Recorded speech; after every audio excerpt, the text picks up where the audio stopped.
بسم اللہ الرحمن الرحیم۔ آپ دیکھ رہے ہیں خالد اقبال یوٹیوب چینل۔ ناظرین، آئی ایم ایف کا وفد سپریم کورٹ میں، اس نے ہمارے چیف جسٹس سے ملاقات کی ہے۔ بظاہر یہ عام سی بات لگتی ہے، لیکن یہ عام سی بات نہیں ہے۔ اس ساری ملاقات کے بعد میرے ذہن میں جو بات آئی وہ یہ تھی کہ وطن عزیز کو بے توقیر کس نے کیا۔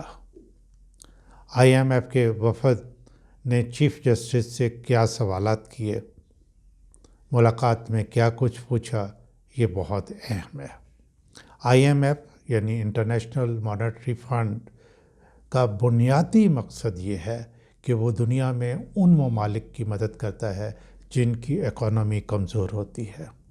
اس کے لیے آئی ایم ایف صرف پیسے ہی نہیں دیتا، بلکہ ان کے تمام حالات کا جائزہ لیتا ہے کہ ان کے دیے ہوئے پیسے صرف ان مقاصد کے لیے خرچ کیے جائیں جن مقاصد کے لیے پیسے لیے جاتے ہیں۔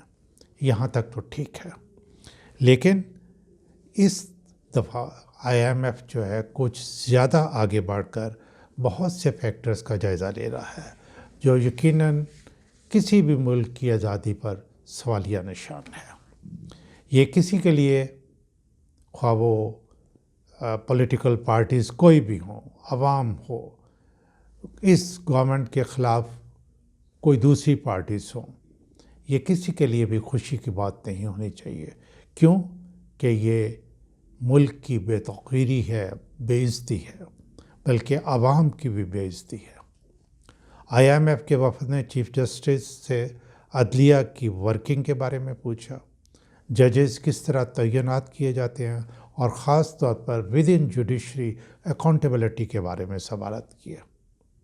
ناظرین، جب بھی کوئی عالمی ادارے کا وفد آ کے اس طرح کے سوالات کرتا ہے تو وہ مکمل معلومات حاصل کرنے کے بعد آتا ہے، اور اس سے ایک اور بات ثابت ہوتی ہے، وہ یہ کیا ہے کہ وہ ہمارے اداروں کی کارکردگی سے یا ورکنگ سے مطمئن نہیں ہے۔ آئی ایم ایف یقیناً WJP کے ڈیٹا پر انحصار کر رہا ہے، جس کی ورلڈ رینکنگ میں پاکستان باٹم کے چند ممالک میں آتا ہے۔ یہ WJP کیا ہے؟ World justice project. WJP کے بارے میں پہلے بھی ایک ویڈیو بنا چکا ہوں، میں اس کے کچھ حصے آپ کو دکھاتا ہوں۔ پہلے آپ یہ حصے دیکھ لیں، پھر ہم آگے چلتے ہیں۔ ناظرین، ورلڈ جسٹس پروجیکٹ کے نام سے ایک انٹرنیشنل آرگنائزیشن ہے، یہ سول سوسائٹی کی آرگنائزیشن ہے جس کا مرکزی دفتر واشنگٹن DC امریکہ میں ہے۔ اس آرگنائزیشن کا مشن یہ ہے کہ وہ دنیا میں رول آف لا کو پروموٹ کرنے کے لیے کام کرے۔ اس کا مطلب یہ ہے کہ کسی بھی ملک میں جو بھی قوانین ہیں اس کے مطابق وہ ملک کام کرے یا اس ملک کو چلایا جائے۔ یہ آرگنائزیشن مختلف ممالک سے ڈیٹا کلیکٹ کرتی ہے اور پھر ہر سال ایک رینکنگ جاری کرتی ہے۔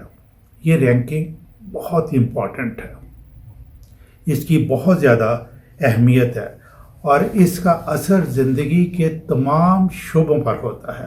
خاص طور پر دوسرے ممالک نے جب انویسٹمنٹ کرنی ہوتی ہے تو وہ یہ دیکھتے ہیں کہ اس ملک کے اندر یہ رینکنگ جو ہے وہ کیا ہے۔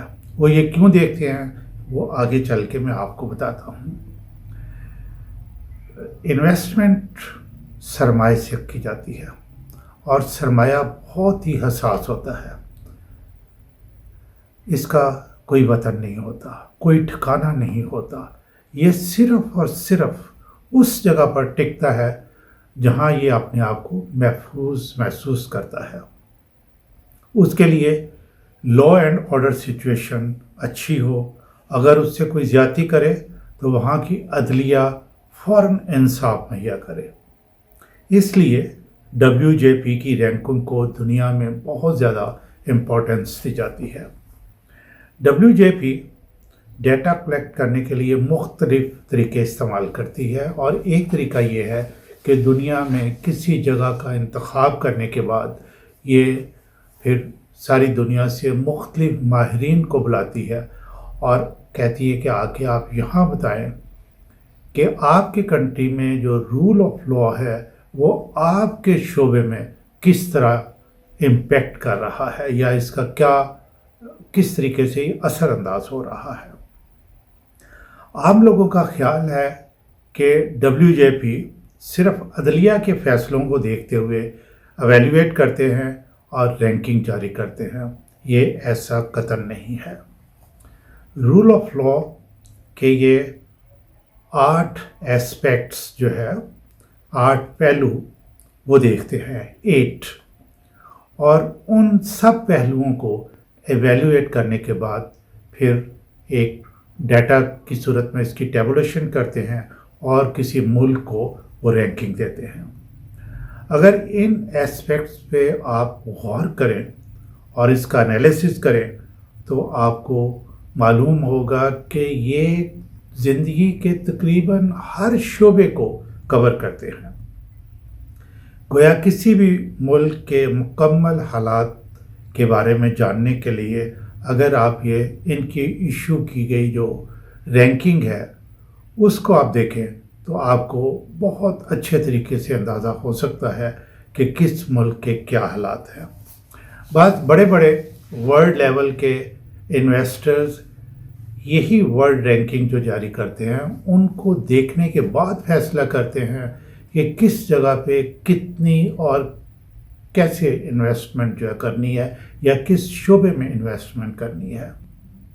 کنسٹرین آن گورنمنٹ پاور، یہ کیا ہے میں تھوڑا سا آپ کو ایکسپلین کر دیتا ہوں کہ گورنمنٹ کی پاورز پر چیک وہ قانون کا ہو سکتا ہے، یعنی قوانین ایسے بنائے گئے ہوں کہ جو گورنمنٹ کی پاور ہے وہ صحیح طریقے سے استعمال ہو یا اس کے اوپر چیک رہے کہ غلط طریقے سے استعمال نہ ہو۔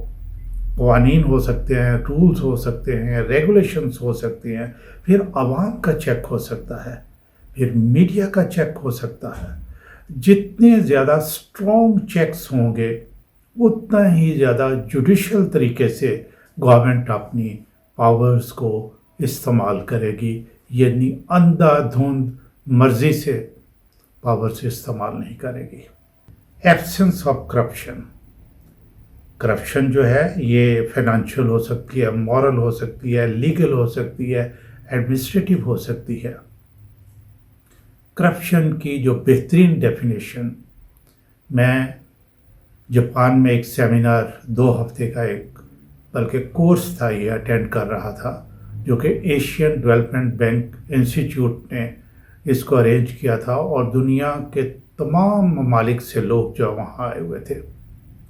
وہاں کرپشن کی ڈیفینیشن پہ جو اتفاق ہوا وہ یہ تھی، anything that pollutes the society is corruption, کہ کوئی بھی ایکشن یا وجہ جس وجہ سے سوسائٹی جو ہے وہ اس میں گند آ جائے، یعنی اس میں صفائی نہ رہے، وہ ٹھیک نہ رہے، وہ کرپشن ہے۔ تو یہ وہ دیکھتے ہیں کہ کسی ملک میں کرپشن کا لیول کیا ہے۔ یہ رینکنگ جاری کرنے کے لیے دوسرا اسپیکٹ ہے۔ تیسرا یہ ہے اوپن گورنمنٹ۔ اوپن گورنمنٹ کا مطلب یہ ہوتا ہے کہ عوام کو پتہ ہو کہ گورنمنٹ کیا کر رہی ہے۔ گویا یہ گورنمنٹ ہر قسم کی انفارمیشن اپنی عوام کو دو۔ ہمارے ہاں بھی رولز ہیں کہ ہمیں ایکسیس ٹو انفارمیشن، ہمارا آئین بھی کہتا ہے، قوانین بھی کہتے ہیں، لیکن ہمیں بتایا کچھ نہیں جاتا کہ کیا کیا جا رہا ہے۔ سارا کچھ جو ہے وہ کانفیڈینشیل طریقے سے ہوتا ہے۔ تو یہ جتنی اوپن گورنمنٹ ہوگی، انفارمیشن لوگوں کو معلوم ہوگی، اتنا ہی کرپشن اور ناانصافی کے چانسز جو ہیں وہ کم سے کم ہو سکتے ہیں۔ یہ میں فردر ڈیٹیل میں نہیں جاتا۔ چوتھا، فنڈامنٹل رائٹس، انسانی حقوق کے بارے میں اپنے وطن عزیز کی کیا بات کروں، ساری دنیا کے پیپرز اور میڈیا جو ہے وہ بتا رہا ہے کہ ہمارے ہاں فنڈامنٹل رائٹس جو ہیں، انسان کے جو بنیادی حقوق ہیں، ان کا کیا عالم ہے۔ پانچواں جو ہے آرڈر اینڈ سیکیورٹی، اس میں ہر قسم کی سیکیورٹی شامل ہے، جان و مال سے لے کر باقی تمام حقوق کی سیکیورٹی بھی شامل ہے اس کے اندر جو ہے۔ یہ سارا کچھ، یہ جو انہوں نے ورلڈ رینکنگ جاری کرنی ہوتی ہے، یہ تمام اسپیکٹس کا بڑے اچھے سے ڈیٹا کلیکٹ کرتے ہیں، اس کا انالیسس کرتے ہیں۔ چھٹا جو ہے ریگولیٹری انفورسمنٹ، اس میں اسیس کرتے ہیں کہ ریگولیشنز کو کس حد تک امپلیمنٹ کیا جاتا ہے، یعنی رولز اور پھر ریگولیشنز بنائے گئے ہیں۔ ریگولیشنز یہ ہے کہ جو آپ نے قوانین کا استعمال کرنا ہے، اس کا پروسیجرز کیا ہے، سسٹمز کیا ہیں، اس کو ریگولیٹ کرنے کے لیے۔ ناظرین، میں کیا بات کروں، بس اپنے وطن کے بارے میں بات نہیں کرتا، یہ ریگولیشنز جیل میں بھی ہو سکتے ہیں، عدالتوں میں بھی ہو سکتے ہیں، ہاسپٹلس میں ہو سکتے ہیں، ایجوکیشنل انسٹیٹیوٹس میں ہو سکتے ہیں۔ پھر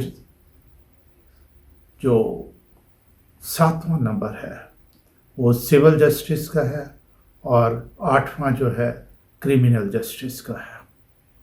اگین آج کل اخباریں بھری پڑی ہیں کہ کون سا پروسیجر جو ہے وہ ہماری ہائی کورٹس یا سپریم کورٹ استعمال یوز کر رہی ہے، یعنی اس پہ امپلیمنٹیشن کر رہی ہے۔ آپ صرف ایک چیز کا اندازہ لگا لیں، بہت امپورٹنٹ کیس ہے جس کو سنا جانا چاہیے، جس کا امپیکٹ پورے پاکستان پہ ہے، اس کی باری ہی نہیں آتی، یا یہ ہے کہ اسٹے آرڈر دے دیا جاتا ہے اور پھر 3 4 5 سال تک وہ اسٹے پہ کام چلتا رہتا ہے۔ تو یہ کیا دنیا نہیں دیکھ رہی؟ اور پھر ہم کیسے ایکسپیکٹ کر سکتے ہیں کہ ہم ٹاپ رینکنگ میں آئیں؟ یہ آپ خود اندازہ لگا لیں، یہ جو 8 ایسپیکٹس میں نے بتائے ہیں، اس میں ہمارے ملک میں کی کیا حالت ہے۔ ناظرین، آپ نے دیکھا کہ WJP جن 8 فیکٹرز کے بارے میں ڈیٹا اکٹھا کر کے رینکنگ کرتا ہے، اس میں تقریباً ہر ادارے کی کارکردگی کا جائزہ لیتا ہے۔ ہم ایک گلوبل ولیج کا حصہ ہیں، مختلف آرگنائزیشنز، ورلڈ آرگنائزیشنز کے ممبر ہیں، اور ہم نے سائن کیے ہوئے ہیں، ہم نے انٹرنیشنل کمیونٹی کا حصہ بن چکے ہیں، کہ ہم نے سائن کیے ہوئے ہیں کہ ہم نے اپنے ادارے جو ہیں وہ کیسے چلانے ہیں اور کن باتوں کا خیال رکھنا ہے۔ اب وقت ہے کہ ہم ان پروٹوکولز کا خیال رکھیں تاکہ پاکستان کا چیف جسٹس IMF جیسے ادارے کے وفد کو بریفنگ نہ دے رہا ہو۔